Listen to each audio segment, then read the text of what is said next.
All right, I've got some good news and some bad news when it comes to wildfire in California. We'll start off with the good news, and that's the fact that you can see very little smoke coming off of the wildfires that we have in Northern California. Reason for that, we got our first real rainstorm since spring, and you can see that in some areas, especially in northwestern California, we ended up picking up to an inch to even over an inch of rain. And you notice that's directly over where we've had the McCash Fire, the River Complex, and the Monument Fire. So that's where some of the great news comes in. Where some of the bad news comes in is looking down here, you can see that the Windy Fire and the KNP Complex did remain very active throughout the day today. We're going to really dive into those ones. I think those are the wildfires we'll spend the most time on today, looking at the updates and the forecast for tomorrow. But the forecast moving forward, I think, is the other thing we're really going to have to dive in, because that's the other piece of bad news is, while we did just have our first rainstorm and it did bring some great benefits to Northern California, unfortunately on the back end of that low as it moves out, we are going to be seeing our first offshore wind event. If you don't know what that means, it basically is when you have winds from the land blowing off the shore to the ocean.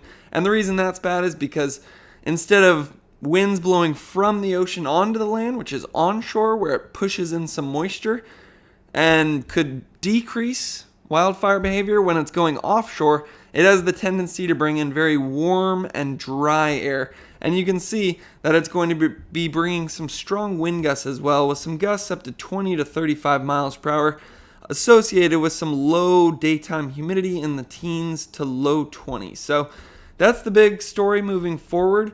There's our first offshore wind event, and we're going to have to definitely keep a close eye on things from 11 p.m. tonight until 11 a.m. on Tuesday, because with those offshore wind events, it has the potential to create large fires. We've seen that many times throughout the last decade, and right there you can see the impacts. Potential for easier fire starts and rapid rate of spread if a fire does start. And what I'm also slightly concerned of as well is, with those very gusty winds, I'm concerned it maybe could flare some of those areas of Northern California that we have managed to make such great progress on over the last week, including the Dixie Fire, the Caldor Fire, the Monument, McCash, River Complex.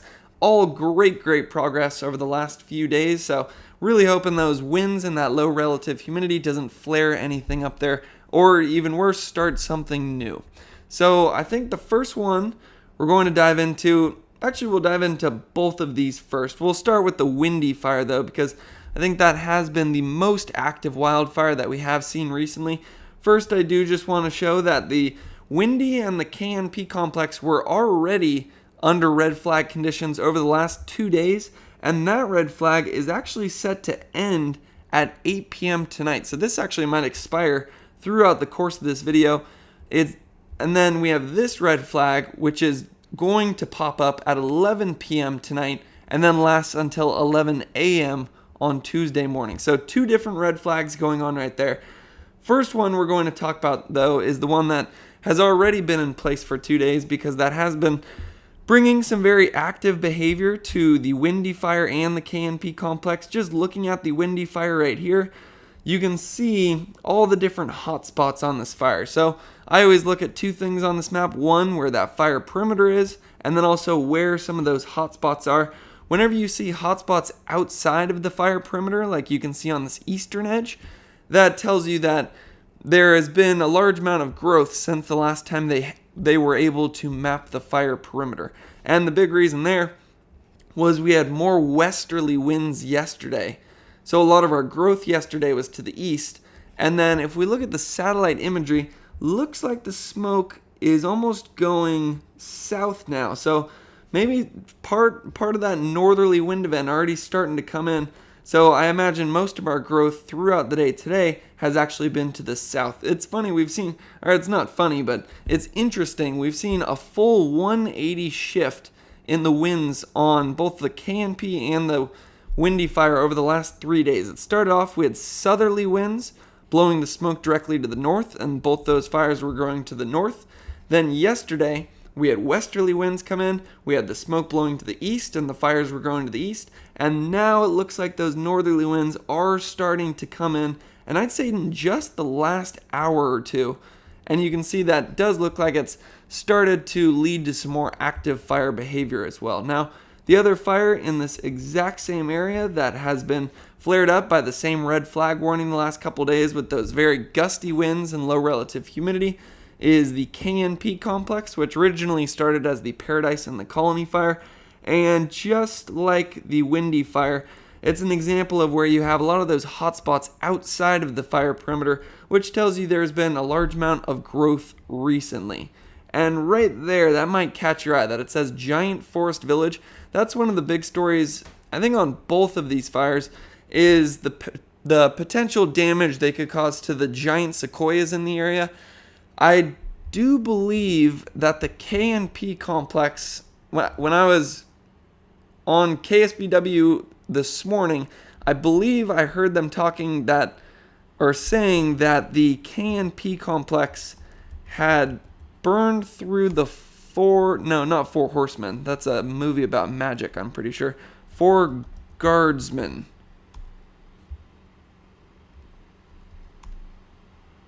So, the Four Guardsmen, what I'm looking at here, I think it's the four of the very large redwood trees in this area. And KSBW this morning was reporting that the fire had moved through there, which makes sense because when I type that in, it usually goes to the center of the screen, and you can see that a lot of those hot spots throughout the last couple of days have been directly in that area, going over where that point would be on this map. Now, what I will say there, though, is we don't actually know. It certainly has looked like we've had some very active fire behavior on both the KNP and the Windy fire, just based on some of the cams that have been coming out recently. Just to prove that point I'm saying, we can look at this video I posted on Twitter a couple days ago of the Windy fire, one of the largest pyrocumulus clouds that we've seen since really throughout this entire wildfire season, especially at the middle there where it breaks through the inversion right there.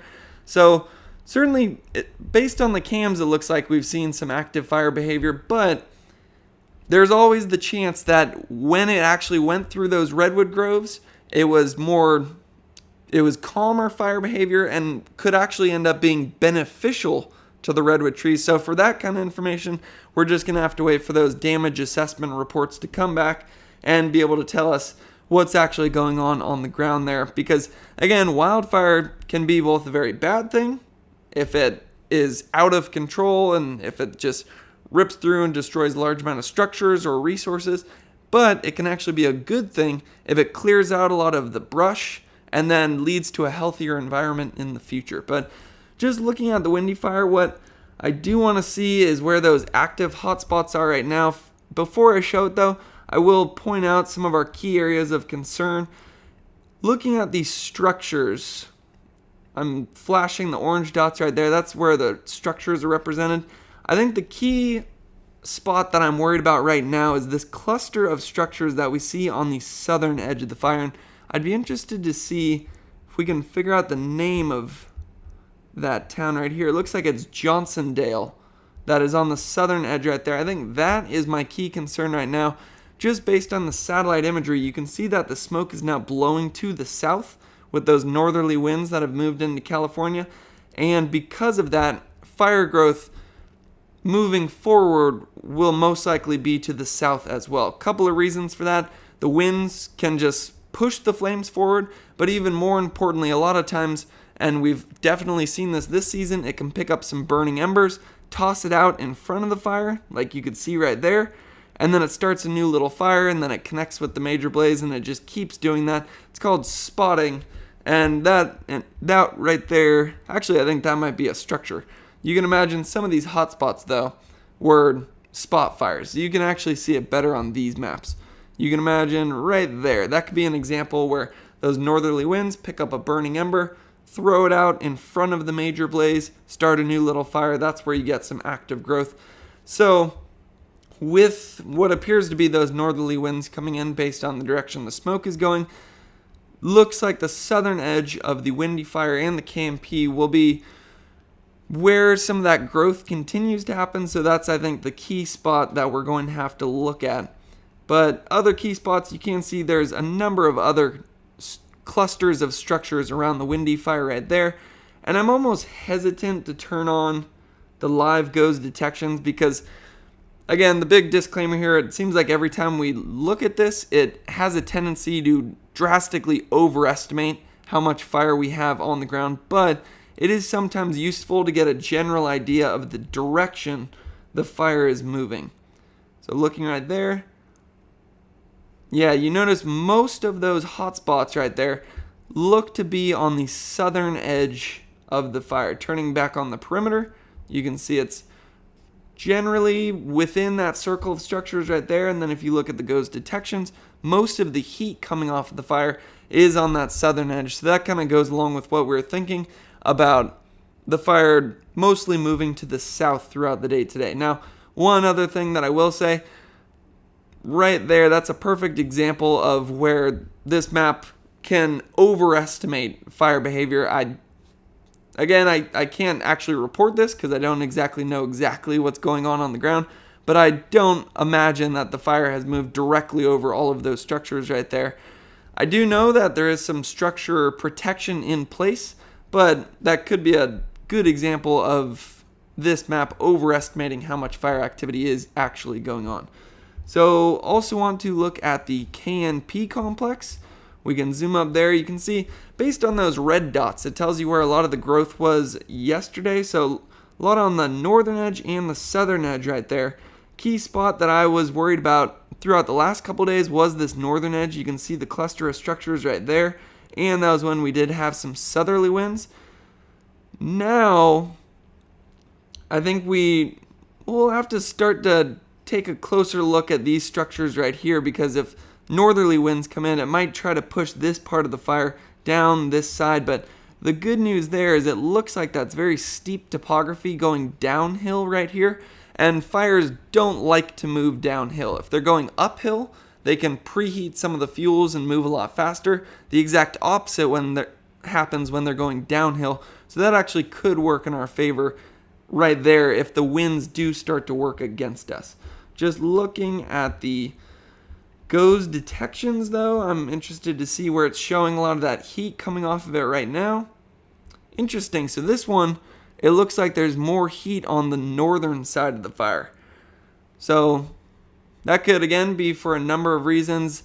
Could be leftover from where we were seeing a lot of growth the last couple of days. And then also we do know that in this area there's very large tree mortality. There's very steep, rugged terrain. There's a large accumulation of fuels, and the fuels are the driest that they've been since we started taking records on a lot of this stuff. So a lot of different factors working against us on both the windy and the KNP complex. So definitely think those are some fires that we have to watch going forward. And one thing that I will say is that there are some new evacuation orders in place. I purposely don't go over those in my videos because I think it's always important to get that information straight from the source so that you know that it's up to date and accurate. For example, a lot of people watch these videos after I've posted them or after the live stream. So then if they were to hear me talking about an evacuation order, things change fast, as we have seen throughout this wildfire season. So I put a lot of the links in the description, not only for where you can find recent wildfire information, but a lot of the other links we look at throughout the course of this video as well. One of those links, and is always the first link that I go to, is InciWeb. And right now, actually I'm going to update this because it says it was 6 hours ago, and I think we just got some new numbers. So that, I think there's more recent numbers than that. Again, sometimes you have to scour different places to actually find the most recent ones. What I've found is sometimes the best place to get it is CA Fire Scanner on Twitter. It's my favorite account on Twitter. And yeah, we do have some new numbers there. So Dixie Fire, those are all the Northern California fires. We'll get to those in a second. Right now we're looking at KNP Complex is 21,000 acres, 0% contained. Windy Fire is up to 24,000 and 4% contained. So good to actually see we picked up our first little bit of containment on the windy fire. That's something we hadn't previously seen. And I say that's good to see because, again, this is very critical terrain right there. You can see due to inaccessible terrain. Basically, if you read this whole report, they go over that many times. Very tricky terrain, a lot of critically dry fuels. They've had the red flag warning over the last couple days, so very critical firefight for a lot of the wildland firefighters out there. But the fact that they're able to pick up even a little bit of containment is impressive. But right there, I think that basically sums it up. Fuels in the fire area range from timber at the higher elevations to brush and grass at the lower elevations. High resistance to control due to mortality, heavy dead and down fuel, and very low fuel moisture. So one thing that we're looking at to explain that is the drought monitor, where you can see about 90% of California is in that bright red category, which represents extreme drought. And right where we have the windy fire in the KNP complex, that's where we actually have exceptional drought. So a lot of the fuels there are critically dry. Our lab at San Jose State, the Fire Weather Research Laboratory, we actually go up into the mountains and trim fuels, test it to see how much moisture is in it. And the data we've been collecting this season is showing the lowest fuel moistures that we've ever recorded since we started in 2009. So very dry fuels, and we've also seen that in a couple of the videos of the fire itself too.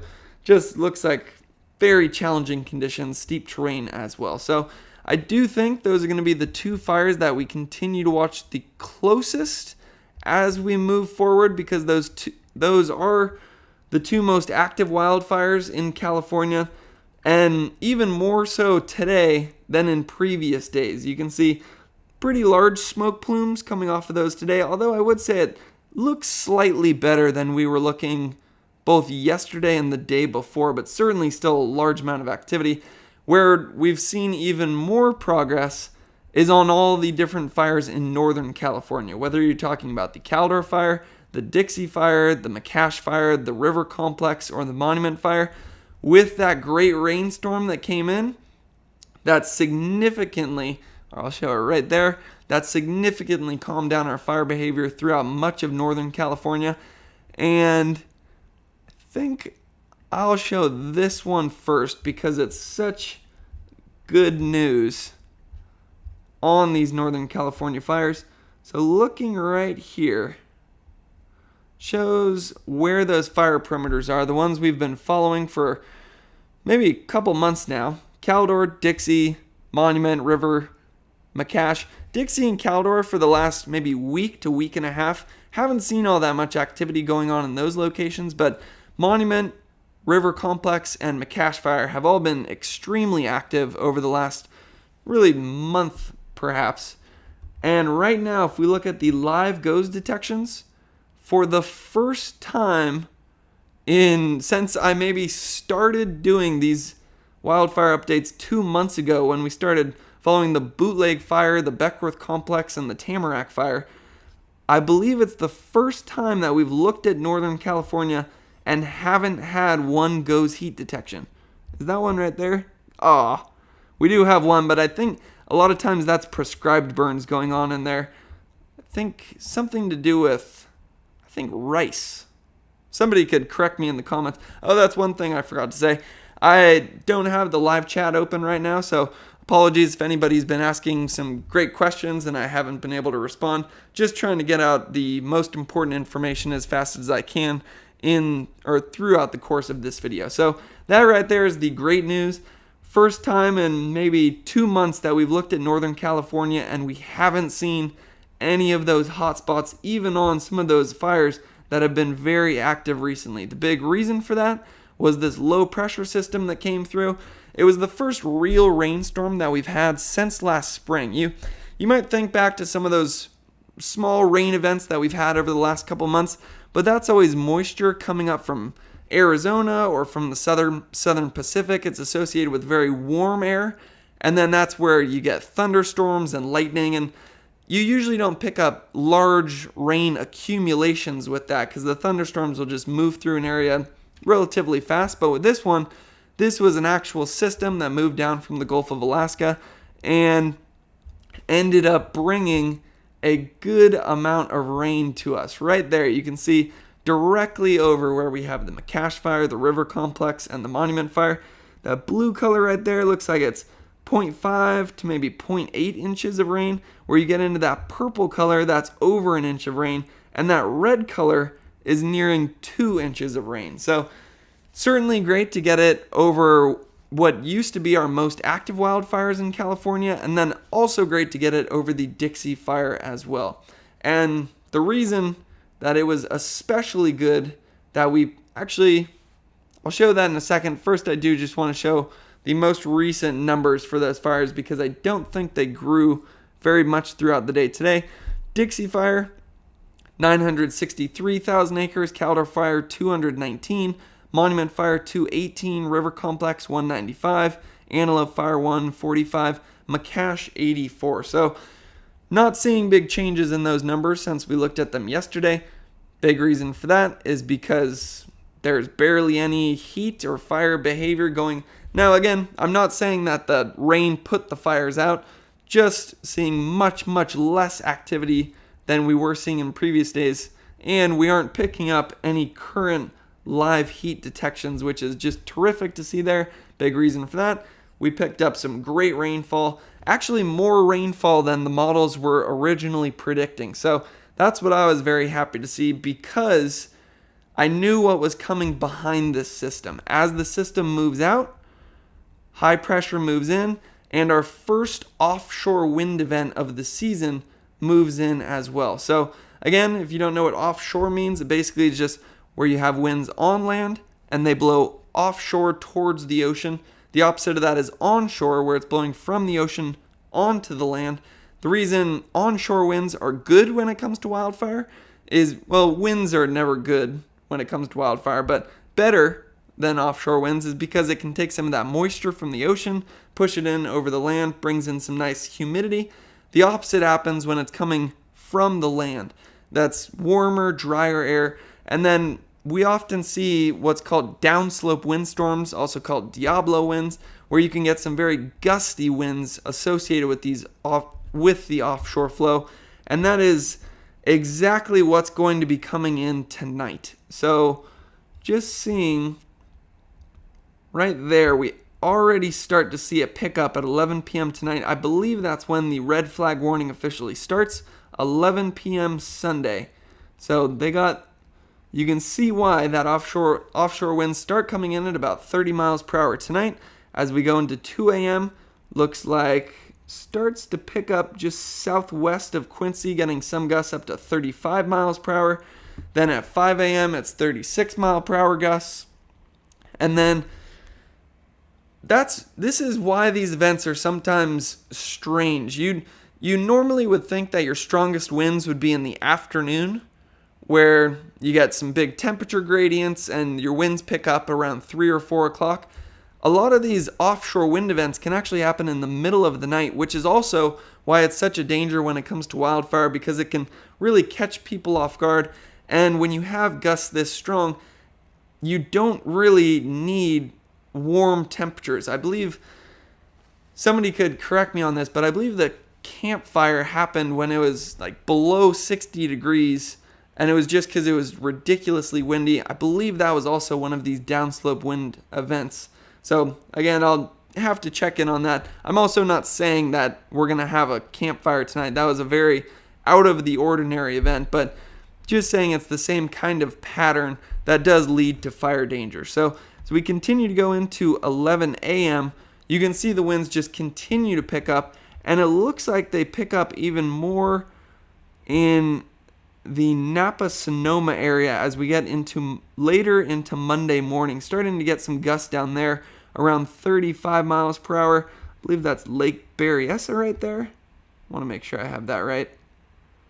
Yeah, Lake Berryessa right there. Then we've had large amount of wildfires around there, so there might actually be some good burn scars in that area. But overall, you can see very strong winds coming in starting tonight at about 11 p.m., lasting throughout or peaking Monday morning, and then we continue to see those gusts all the way into Tuesday as well, although they do start to dwindle there. The official red flag shows until 11 a.m. on Tuesday. So right there, that basically sums it up.